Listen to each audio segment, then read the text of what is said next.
recipe, it is incredibly simple, right? Now, the only thing that makes this recipe lemon cookies is the lemon zest in it. So, if you want to do orange cookies, what do? Orange zest. Just switch the zest from one to the other, okay? If you don't like the citrus flavor, you can leave it out. It's still going to work, okay?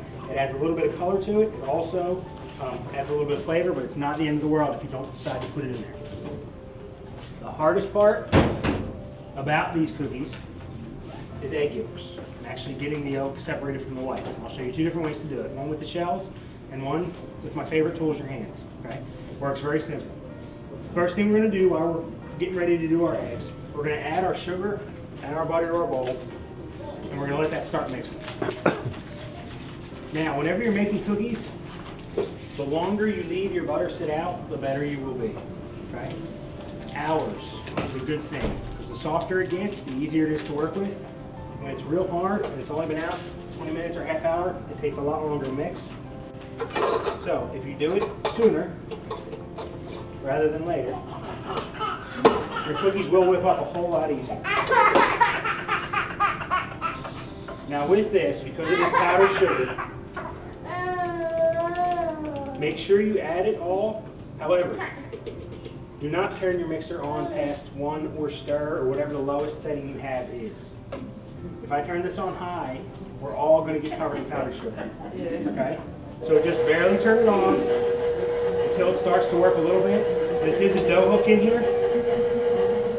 Dough hook or a paddle or a regular mixer with little beaters is fine. Again, the softer your butter is, the faster this will work.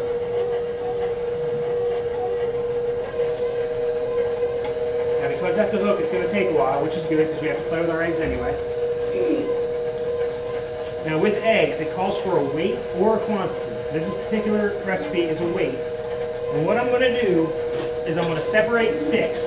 And then we're going to see how much it weighs and figure out how close we are to it. Just so you have a general idea. Are you using large eggs?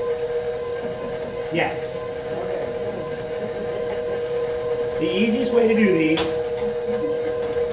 is to crack them, split them open, and hold them evenly in half, and just allow the yolks to run. Again, the warmer your eggs are, the faster this will work. Okay? Cold eggs are going to take a whole lot longer. It tends to not work quite as well.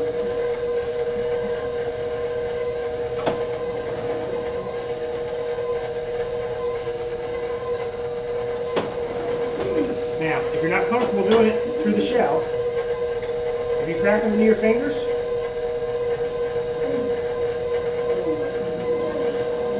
it'll do the exact same thing.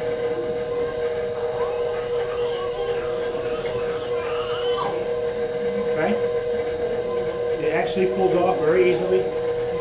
There's not a lot to it. It all just depends on how comfortable you are with actually holding those shells.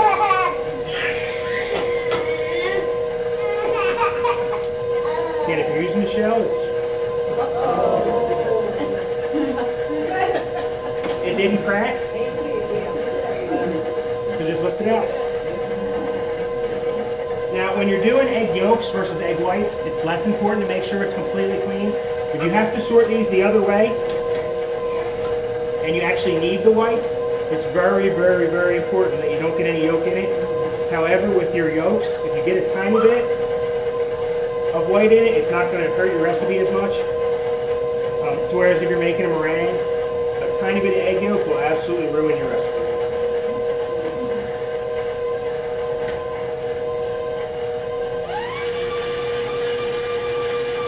Now, 2 more to go.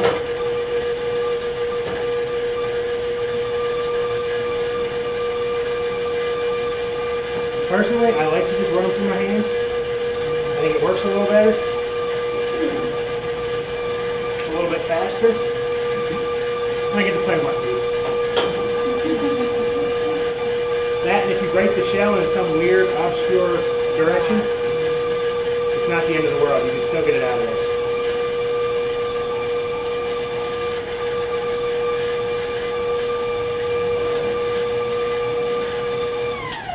Here, shut that off for a second. Now, that little cup doesn't weigh anything. And our 6 yolks about 4 ounces. Okay, so we're going to need a few more because it actually calls for a weight. But just so you have a general idea, we'll do 3 more.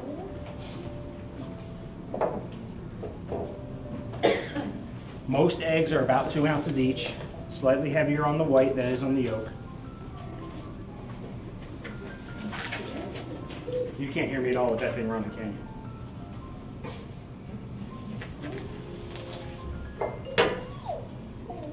Get these last few out of here.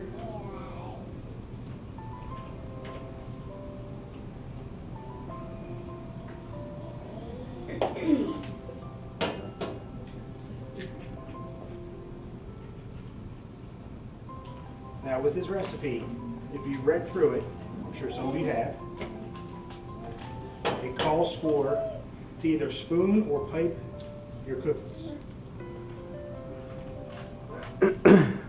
Either way does not matter. Piping naturally is much faster, simply because you can squeeze through them a whole lot easier than spooning. However, once they're first made, I will show you both so you can see. Get that out of the way, this out of the way. Okay, this is almost ready. I'm just going to scrape the butter off the bottom and mix it one more time. Now with a dough hook, it's much easier to get down here and actually work with this because it kind of stays out of the way. And when it calls for creaming your butter and your sugar together, what you're looking for is exactly that texture. Something that's more similar to an ice cream or a whipped cream rather than cold butter itself.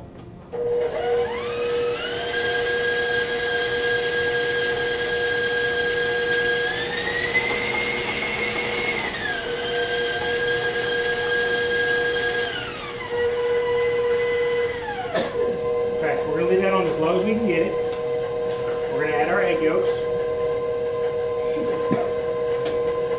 And that should help start to bind everything together.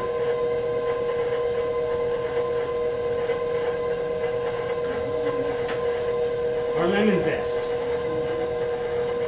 It's very, very important how much zest you get off your lemon, okay? If you don't take it down just to the white, you're not going to get much lemon flavor in this, okay? Because this is all it's flavoring in is just the skin of this, okay? So make sure you look at that and see how close it is. It almost is to the point where it feels like a sponge on the outside. Right? So if you're going to do it, if you're going to use fresh zest, make sure you grate it down to where it's at least that close so that you get all the flavor out there you're looking for. I don't know if you can see in the overhead or up front here close. It's still only a good tablespoon. That's about all we got out of it. Okay? So that's all the flavor we're putting in there.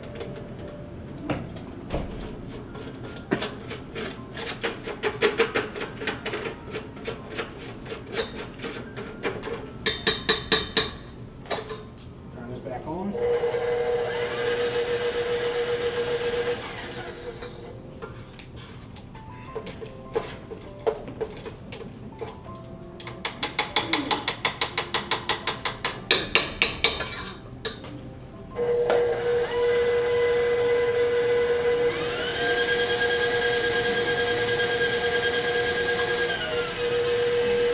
Now, when you add your flour to it, please do not dump all your flour in at once. Okay? Slowly start to run through it and let it start to pick up as you do it. If you put it all in there at once, the chances of lumps and clumps increase dramatically. Also, if you add it all to it at one time, and by some strange chance you over measure, it'll just make a giant ball of nothing that you won't be able to use. So if you add it slowly and you realize, oh wait, the consistency's not right, you can check it, what you have done. This way you don't, one, blow up your mixer, or two, make a batch of dough that you can't use. So with this particular application, you want to make sure you add your flour slowly. This way it mixes as it goes.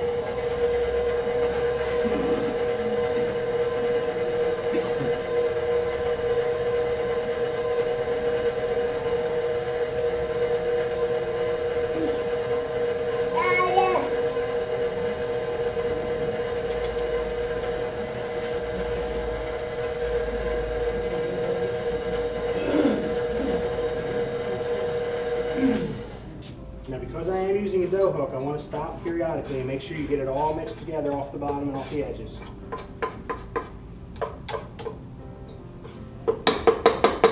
Dough hooks aren't the absolute best for mixing loose products, but once they come up and they become more formed or shaped products, it's the best item for it. So it takes a little bit more work when you start, but it ends up working out much better in the end.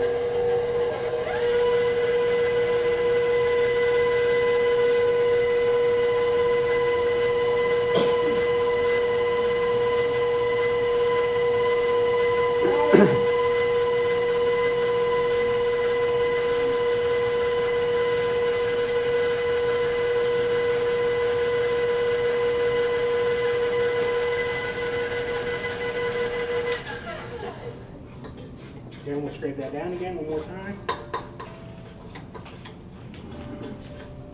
Looks like it's almost ready to start working.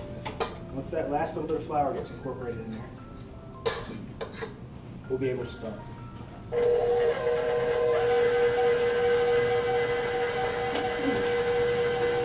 Now, while that's finishing, I have my cookie trays. I did line them with parchment paper. The only reason I line them with parchment paper is for simple convenience. I'm going to need those trays again when I start making our chocolate chip cookies, and it's a whole lot easier to simply slide the paper off the tray and allow the cookies to cool on this cold marble slab than it is to try and take them off, wash the pans, and restart them. Okay? You do not have to line them. It's just a convenience thing. It's a preference thing. Okay? If you're like me and you don't like to do a ton of dishes, by all means, line your trays. It will save you time in the long run. Okay?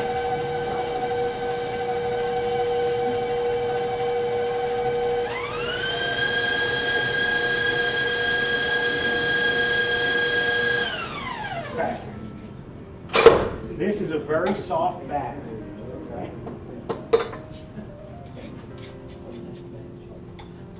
And you do not want to overmix your batter. Does anyone know what happens when you overmix your batters? It goes flat and it gets incredibly tough. The longer you mix any type of flour product, the gluten's in them, they come stronger, and it becomes more and more and more and more chewy. If you overmix brownies, you end up with these shoe leather looking type crunchy things. It's just a whole lot easier if you mix them properly. Now with these,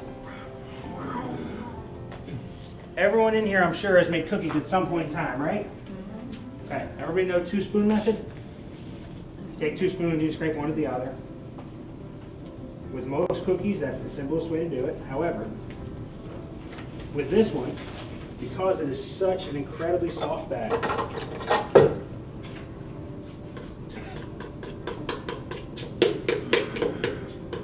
actually going to do is scrape it all to the edge and put it in a pastry bag.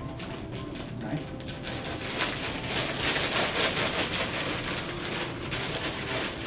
Now, for those of you who have never used a pastry bag, the simplest way to do this is to roll it down, and then it fits on your finger and your first thumb. Okay? You can pull on that pretty hard, and it's not going to go anywhere. That allows you to be able to work with one hand, still holding the bag with the other. It also allows you to use your thumb inside the bag as kind of a scraper to get the product off your spoon or your spatula, whatever it is you're using.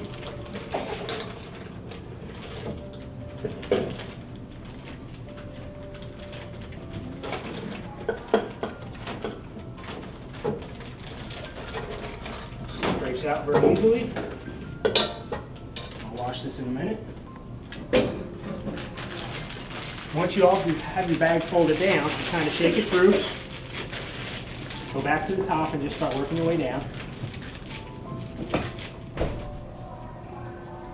And now, everybody knows how easy spoons are, right? Okay. Which is easier? That's why I like these bags. Okay? Spoons are so simple and so easy. However, if you can use this, I promise you it will save you time, especially with this particular dough. Because it is a soft dough, it's not going to rise. It's going to be a very flat cookie. It's more of a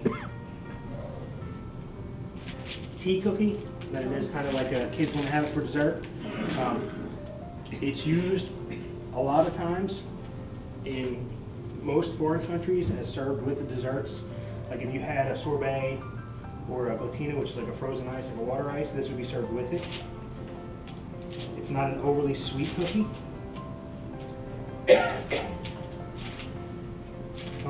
works very nicely. I do have a second pan ready. And it does not matter how tall they stand up.